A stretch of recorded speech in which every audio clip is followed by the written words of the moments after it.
You know, it's easy to look at a student who smokes weed and just assume they're lazy, or distracted, or don't care about school.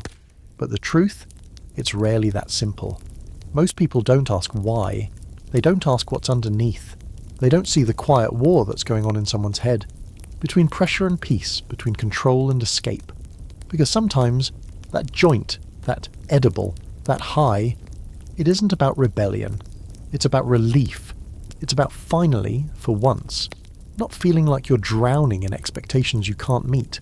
If you've ever been a student, you know the feeling. You wake up already tired, already behind. Every test feels like a measure of your worth. Every assignment feels like a judgment on your future.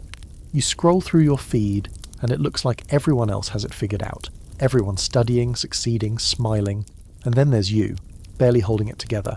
So when someone passes you something and says, "This will help you chill," it doesn't feel like a bad choice. It feels like a break from the noise.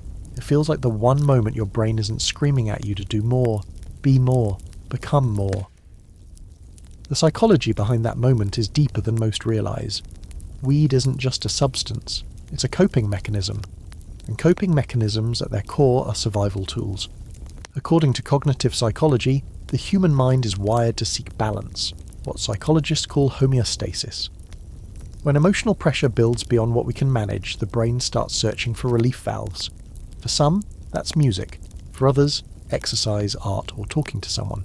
But when those outlets aren't accessible, or when emotional regulation hasn't been learned, people turn to what feels like relief. For a growing number of students, that's weed. Let's be clear, this isn't just about wanting to get high, it's often about not wanting to feel low. For students today, mental pressure is everywhere.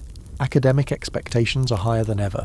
Social media adds a layer of comparison that eats away at self-esteem. College admissions feel like a competition for survival. And behind all of that, there's often silence. The kind where no one really talks about how hard it is to be okay. So the weed becomes something symbolic. It's not just a drug. It's an escape hatch. It's the pause button in a world that never stops demanding more. Imagine this. A 17-year-old kid, straight A student, every teacher's favourite. On the outside, they look perfect. Ambitious, well-spoken, always smiling. But inside, they're exhausted. They've been chasing validation for so long they've forgotten what peace feels like. They're anxious every morning, nauseous before every exam, and their brain never shuts up. They start smoking after class, just once, just to calm down. For a few minutes, the thoughts slow down, the pressure softens, and for the first time in a long time they can breathe. It feels like freedom. But here's where psychology gets tricky. The brain remembers that feeling. It remembers the relief. And the next time the pressure builds, it says, "Hey, remember what helped last time?" That's how coping turns into dependence. Not addiction in the chemical sense, but emotional dependence. It's not the high they crave, it's the silence. What's interesting is that weed often mimics what healthy coping looks like. It feels like you're managing your stress. It feels like you're taking care of yourself. But in reality, it's just numbing the signal instead of fixing the source. Psychologically, that's what's known as avoidant coping, the tendency to deal with stress by escaping it, avoiding it, or altering the emotion rather than the situation. In short, you stop feeling the pain, but the cause of it remains untouched. If you've ever wondered why students, or anyone, keeps doing something that's slowly hurting them, it's because the human mind always prioritizes short-term relief over long-term repair.